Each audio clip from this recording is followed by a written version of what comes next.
গণভোটের রায় বাস্তবায়ন, জনদুর্ভোগ লাঘব ও পদ্মার পানির ন্যায্য হিস্যা দাবিতে রাজশাহীতে ১১ দলীয় ঐক্যের বিভাগীয় সমাবেশ। হাজারো নেতাকর্মীর স্লোগানে প্রকম্পিত নগরীর মাদ্রাসা ময়দান। প্রধান অতিথির বক্তব্যে জামাত আমির অভিযোগ করেন, পরীক্ষামূলকভাবে ফারাক্কাবাদ চালানোর সুযোগ ৫৫ বছরও শেষ হয়নি ভারতের। এ সময় দ্রুত তিস্তা মহাপরিকল্পনা বাস্তবায়নের দাবি জানান ডাক্তার শফিকুর রহমান। পদ্মার পানি আমাদের ন্যায্য পাওনা, তিস্তার পানিও আমাদের ন্যায্য পাওনা।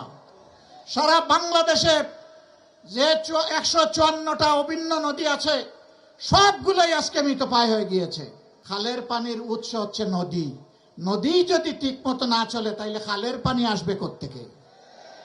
আগে নদীর দিকে নজর দেন, সাথে সাথে খালের দিকেও নজর দেন। আমরা স্পষ্টভাবে বলতে চাই, কারো রক্ত চক্কর দিকে না তাকিয়ে তিস্তা মহাপরিকল্পনা অবশ্যই বাস্তবায়ন করতে।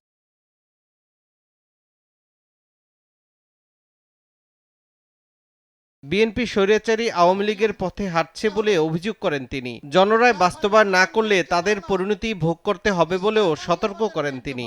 গণভোটের রায়ও বাংলাদেশে ইনশাআল্লাহ বাস্তবায়ন হবে, বাস্তবায়ন করতে বাধ্য করা হবে ইনশাআল্লাহ।